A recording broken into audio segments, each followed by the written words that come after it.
ಹೌದು.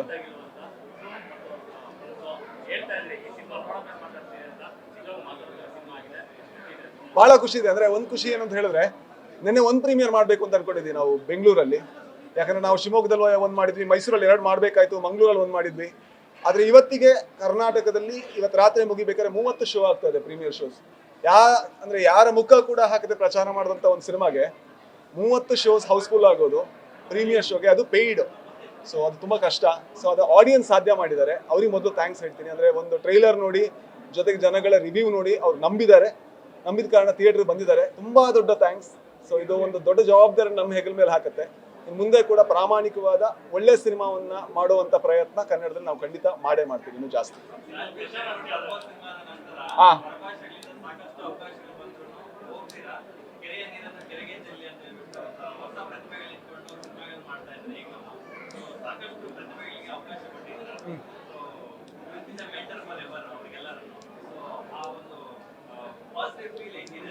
ಅಂದ್ರೆ sir mentor ಅದೆಲ್ಲ ನನಗೆ ಅದು ಅರ್ಥ ಆಗಲ್ಲ. ಈಗ ನಾವು ಫಸ್ಟ್ ಸಿನಿಮಾ ಮಾಡಬೇಕಾದ್ರೆ ಪವನ್ ಕುಮಾರ್ ಅವರು ನಮ್ಮ ಸಿನಿಮಾ ಪ್ರೆಸೆಂಟ್ ಮಾಡಿದ್ರು, ಜೊತೆಗೆ ಅಪ್ಪು ಸರ್ ಆ ಸಿನಿಮಾ ನೋಡಿ ಪ್ರಮೋಟ್ ಮಾಡಿದ್ರು. ಒಂದು ಫೋಟೋ ಇದೆ, ಇವತ್ತಷ್ಟೇ ನನ್ನ ಫ್ರೆಂಡ್ ಒಬ್ರಿಗೆ ತೋರಿಸ್ತಾ ಇದ್ದೆ, ಅವ್ರು ಕೈ ಹಿಡ್ಕೊಂಡು ಮಾಯಾ ಬಜಾರ್ ಸೆಟ್ಟಲ್ಲಿ ಬರುವಂಥದ್ದು.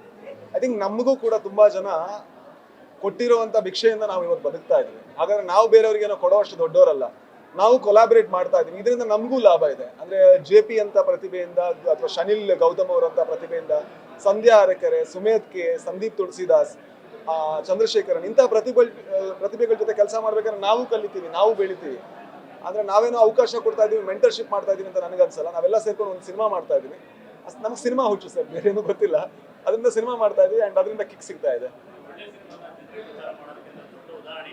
ಹೌದು ಹೌದು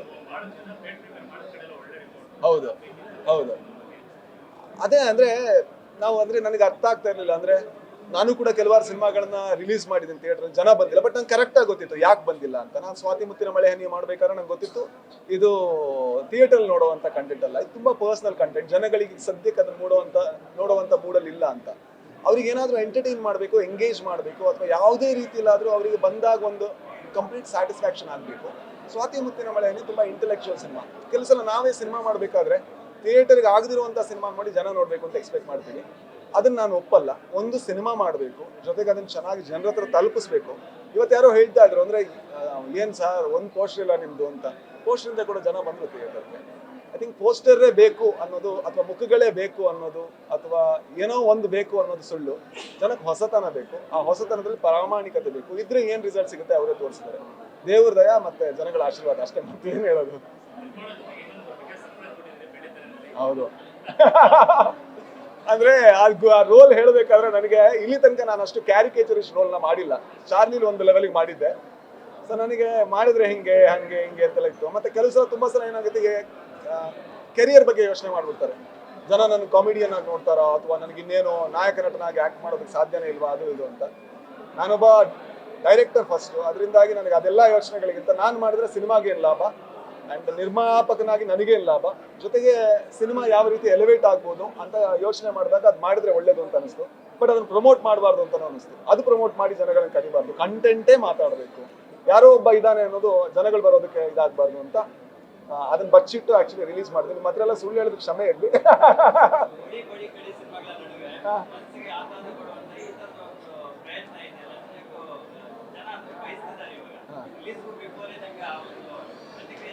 ಹೌದು,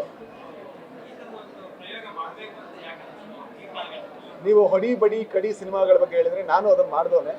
ಗರುಡಗಮನ ಋಷಭ ವಾಹನ. ಹಾಗಾಗಿ ನಾನೀಗ ಮಾಡ್ತಿಲ್ಲ ಅನ್ನೋ ಕಾರಣಕ್ಕೋಸ್ಕರ ನಾನು ತಳ್ಳ ಹಾಕಕ್ಕಾಗಲ್ಲ. ಎಲ್ಲಾ ತರದ ಸಿನಿಮಾಗಳು ಬೇಕು ಅಂತ ಅನ್ಸುತ್ತೆ. ಎಲ್ಲಾ ತರದ ಸಿನಿಮಾಗಳಿಗೂ ಪ್ರೇಕ್ಷಕರು ಇದ್ದಾರೆ, ಅವ್ರು ನೋಡ್ತಾ ಇದಾರೆ ಅನ್ನೋದಕ್ಕೆ. ಎಕ್ಕ ಚೆನ್ನಾಗಿ ಓಡ್ತಾ ಇದೆ, ಜೂನಿಯರ್ ಚೆನ್ನಾಗಿ ಓಡ್ತಾ ಇದೆ, ನಮ್ಮ ಸಿನಿಮಾ ಚೆನ್ನಾಗಿ ಓಡ್ತಾ ಇದೆ, ಸಾಯಿರಾ ಅಂತ ಯಾವುದೋ ಹಿಂದಿ ಸಿನಿಮಾ ಚೆನ್ನಾಗಿ ಓಡ್ತಾ ಇದೆ. ಖುಷಿ ಅನ್ಸುತ್ತೆ.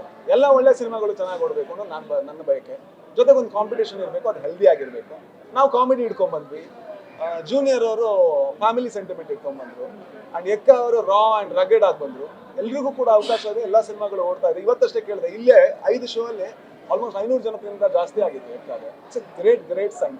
ಎಲ್ರಿಗೂ ಒಳ್ಳೇದಾಗ್ಲಿ, ಎಲ್ಲ ಸಿನಿಮಾಗಳು ಚೆನ್ನಾಗಾಗ್ಲಿ ಅಂತ ಕೇಳ್ಕೊತೀನಿ ಅಷ್ಟೇ. Thank you sir. ಯಾವುದು ಅಂದ್ರೆ ಏನಾಯ್ತು ಅಂತ ಹೇಳಿದ್ರೆ, ಒನ್ ಟೈಮಲ್ಲಿ ಜೆ ಪಿ ಅವ್ರ ಹತ್ರ ನಾನು ಸಜೆಸ್ಟ್ ಮಾಡಿದೆ, ಜೆ ಪಿ ಒಂದು ಡೈರೆಕ್ಷನ್ ಮಾಡಿ ಅಂತ. ಅವ್ರಿಗೆ ಒಂದು ಬುಕ್ಕು ಹೇಳಿದೆ, ಇದನ್ನ ತುಂಬಾ ಚೆನ್ನಾಗಿ ಸಿನಿಮಾ ಆಗುತ್ತೆ ಅಂತ. ಬಟ್ ಅದೇ ಟೈಮ್ಗೆ ರಿಷಬ್ ಶೆಟ್ಟಿ ಅವರು ಅದನ್ನ ಸ್ವಲ್ಪ ನಾನ್ ಮಾಡ್ತೀನಿ ಅಂತ ಒಪ್ಕೊಂಡ್ಬಿಟ್ರು. ಇವ್ರು ಆಲ್ರೆಡಿ ಒಂದ್ 2 ತಿಂಗಳು ಕೆಲಸ ಮಾಡಿದ್ರು. ನಂಗೂ ಬೇಜಾರಾಯ್ತು, ಅವ್ರಿಗೆ ತುಂಬಾ ಬೇಜಾರಾಯ್ತು. ನಾನು ಅವತ್ತು ರಾತ್ರಿನೇ ಫೋನ್ ಮಾಡಿ ಜೆ ಪಿ ಅದು ಡ್ರಾಪ್ ಮಾಡಿ, ನಿಮ್ಮ ಲೈಫಲ್ಲಿ ಏನೆಲ್ಲ ಎಕ್ಸ್ಪೀರಿಯನ್ಸ್ ಆಗಿದೆ, ಯಾವ ತರದ ಪಾತ್ರಗಳನ್ನೆಲ್ಲ ಮಾಡಿದ್ದೀರಾ ತೋರಿಸಿ ಅಂತ ಹೇಳಿದೆ, ಅಲ್ಲ ಮಾತಾಡೋಣ ಅಂತ. ಅವ್ರು ನೋಡಿದಂತ ಪಾತ್ರಗಳನ್ನ ಹೇಳಿದ್ರು, ನಾನ್ ನೋಡಿದಂತ ಪಾತ್ರಗಳನ್ನೆಲ್ಲ ಹೇಳಿದೆ. ಆಗ ಅವರು ಹೇಳಿದ್ರು ಇದನ್ನ ನಾನು ಡೆವಲಪ್ ಮಾಡ್ತೀನಿ ಅಂತ. ಸೊ ಆಮೇಲೆ ಅವ್ರು ಕೂತು ಅವ್ರು ಡೆವಲಪ್ ಮಾಡಿದ್ರು. ಸೊ ಹಾಗೆ ಸಿನಿಮಾ ಆಯ್ತು. ಅಂದ್ರೆ ಎಲ್ಲಾ ಸಿನಿಮಾಗಳು ಕೂಡ ಹಾಗೆ ಸರ್. ಐ ಥಿಂಕ್ ಬದುಕಿಂದ ಏನಾದ್ರೂ ಒಂದು ಬರದೆ ಅದು ಬ್ಯೂಟಿಫುಲ್ ಆಗಿ ಕಾಣಿಸಲ್ಲ ಅಂತ ನನಗನ್ಸುತ್ತೆ. Yes sir, this is J P Thuminadu. ಇವರು ಜೆ ಪಿ ತುಮಿನಾಡ್ ಕನ್ನಡದಲ್ಲಿ ಮೊದಲ ಬಾರಿಗೆ ನಿರ್ದೇಶಕರಾಗಿದ್ದಾರೆ, ಜೊತೆಗೆ ಪಾತ್ರನೂ ಮಾಡಿದ್ದಾರೆ. ಮೊದಲಿಗೆ ಇವರು ಫಸ್ಟ್ ಟೈಮ್ ಹೇಳ್ಬೇಕಾದ್ರೆ ನಾ ಮಾಡಲ್ಲ ಅಂದಿದ್ರು.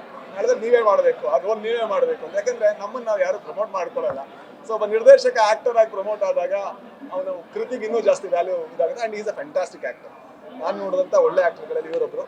ಸೊ ಮಾತು ಸ್ವಲ್ಪ ಕಮ್ಮಿ, ಈ ತರ ಲೈಟ್ ಎಲ್ಲ ಇಟ್ಕೊಂಡ್ಬಿಟ್ಟು ಮೈಕೆಲ್ಲ ಇಟ್ಟರೆ ಸ್ವಲ್ಪ ಭಯ ಬೀಳ್ತಾರೆ. ಹಾಗಾಗಿದಲ್ಲ ಬಂದಿರ್ತಾರೆ. Thank you so much. Message ಬಗ್ಗೆ ಹೇಳುದಾ? ಮೆಸೇಜ್ ಅಲ್ಲಲ್ಲ, ಅಂದ್ರೆ ಏನಿಲ್ಲ ಸರ್. ಮೆಸೇಜ್ ಅನ್ನೋದಕ್ಕಿಂತ ಮೌಢ್ಯತೆ ಅನ್ನೋದಕ್ಕಿಂತ ಏನ್ ಹೇಳೋದು ಸರ್, ನಮ್ಮಲ್ಲಿ ಎಲ್ಲ ಒಂದು ಮೌಢ್ಯತೆ ಇದೆ. ಆದ್ರೆ ಅದ್ರ ಜೊತೆಗೆ ಒಂದು ಮಾನವೀಯತೆ ಇದ್ರೆ ಮೌಢ್ಯತೆಯಲ್ಲೂ ಕೂಡ ಮಾನವೀಯ ಗುಣಗಳನ್ನ ಕಾಡ್ಬೋದು. ಐ ಥಿಂಕ್ ಒಬ್ಬ ಮನುಷ್ಯ ಯಾವಾಗ ಅವನ ತಪ್ಪುಗಳನ್ನ ಹುಡುಕ್ತಾನೆ, ಅದನ್ನ ಮಿರರ್ ತರ ಯಾವಾಗ ಕಾಣಿಸುತ್ತೆ, ಆಗ ಅವನು ಬದಲಾಗ್ತಾನೆ. ನಮಗೂ ಯಾವ ತರ ಕಾಣಿಸಿದ್ರೆ ಒಳ್ಳೇದು ಅಂತ ಅದ್ರ ಸಂದೇಶ ಅಷ್ಟೇ. ಯಾರು? ನನ್ನ ಫೋನ್ ಇದೆ, ನನ್ನ ಐಫೋನ್ ಮೀನು ಐಫೋನ್ ಕೊಡ್ಲಾ? ಸೊ ಗುರುಜಿ ಸ್ವಾಮೀಜಿ ನಂಬ್ತೀರಾ ಅಂತ ಕೇಳಿದ್ರು. ಸೊ ನನ್ನ ಡೀಪ್ ಸೊ ನೀಮ್ ಕರೋಲಿ ಬಾಬಾ ಅಂತ ತುಂಬಾ ಹೇಳಿದ್ರು. ಸೊ ನಂಬ್ತೀನಿ. ಪರವಾಗಿಲ್ಲ, ಥ್ಯಾಂಕ್ ಯು ಸೋ ಮಚ್. ಬೇರೆ ಯಾರನ್ನ ಪರಿಚಯ ಮಾಡಬೇಕು ನೋಡಿ, ಶನಿಲ್ ಗೌತಮ್, ಇವ್ರ ಹತ್ರ ಏನಾದ್ರು ಪ್ರಶ್ನೆ ನೀವು ಕೇಳಕ್ಕಿದ್ರೆ ಕೇಳ್ಬೋದು.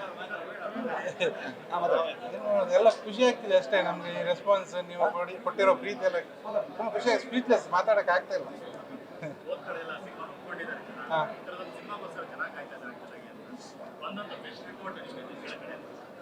ಅದೇ ನೀವೆಲ್ಲ ಏನು ಕೊಡ್ತಾ ಇದ್ದೀರಿ, ಅದೇ ಬೆಸ್ಟ್ ಕೊಟ್ಟಿದ್ದೀರಿ. ಸೂಪರ್ ಸಿನಿಮಾ ಅಂದರೆ ಲೈಫ್ ಟೈಮ್ ಎಕ್ಸ್ಪೀರಿಯನ್ಸ್ ಅಂತೆಲ್ಲ ಹೇಳ್ತಾರೆ, ಗೊತ್ತಿಲ್ಲ ನಮಗೆ. ನಮ್ಮ ಇಂಟೆನ್ಷನ್ ಅದೇ ಇದ್ದಿದ್ದು, ಜನಗಳನ್ನು ಎಂಟರ್ಟೈನ್ ಮಾಡಬೇಕು ಅಂತೇಳಿ. ಸೊ ಅದನ್ನು ಸರ್ವ್ ಮಾಡಿದ್ದೀವಿ ಅಂತ ನಮ್ಗೊಂದು ಸಮಾಧಾನ ಇದೆ ಅಷ್ಟೇ. ತುಂಬ ಹಳೆ ಸಂಬಂಧ ಅಲ್ಲ, ಸುಮಾರು ವರ್ಷಗಳಿಂದ, ಅಂದರೆ ಆಲ್ಮೋಸ್ಟ್ ಒಂದು 2017ರಿಂದ ಜೊತೆಗಿದ್ದೀವಿ. ಸೊ ಅದನ್ನು ನಾವು ಎಕ್ಸ್ಪೀರಿಯನ್ಸ್ ಮಾಡಿದ್ರಿಂದ ಎಕ್ಸ್ಪ್ಲೇನ್ ಮಾಡೋಕ್ಕಾಗ್ತಿಲ್ಲ ಸರ್. ನಾನು ಸ್ವಲ್ಪ ಬೇಗ ಓಡ್ತಾ ಇದ್ದೀನಿ, ಇನ್ನೊಂದು ಶೋಗೆ ಹೋಗಬೇಕು, ಅದಕ್ಕೋಸ್ಕರ ಕ್ಷಮೆ ಇರಲಿ. And thank you so much, love you all. And ಜೊತೆಗೆ ಮೀಡಿಯಾಗೆ ತುಂಬಾ ದೊಡ್ಡ ಥ್ಯಾಂಕ್ಸ್, ಯಾವ ರೀತಿ ಸಪೋರ್ಟ್ ಮಾಡಿದ್ದೀರಾ ಅಂಡ್ ಯಾವ ರೀತಿ ನೀವು ನಿಂತಿದ್ದೀರಾ ಜೊತೆಗೆ, ಅದಕ್ಕೆ ತುಂಬಾ ದೊಡ್ಡ ಥ್ಯಾಂಕ್ಸ್. ಅಂಡ್ ಇವರು ನನ್ನ ಫೇವ್ರೆಟ್ ಆರ್ಟಿಸ್ಟ್ಗಳಲ್ಲಿ ಒಬ್ರು, ಸಂಧ್ಯಾ ಆರಕೆರೆ. ಈ ಸಿನಿಮಾದಲ್ಲಿ ತುಂಬಾ ಚೆನ್ನಾಗಿ ಮಾಡಿದ್ದಾರೆ. ಅವ್ರ ಜೊತೆ ಆಮೇಲೆ ಪ್ರಶ್ನೆ ಕೇಳಿ. ಅಂಡ್ ಜೊತೆಗೆ ನಮ್ಮ ಫೇವ್ರೆಟ್ ಭಾವ ಇಲ್ಲಿದ್ದಾರೆ, ಪ್ರತಿ ಫ್ಯಾಮಿಲಿ ಇರುವಂತ ಭಾವ. ಇವ್ರ ಹತ್ರ ಮಾತಾಡಿ ನಾನು ಹೋಗಿ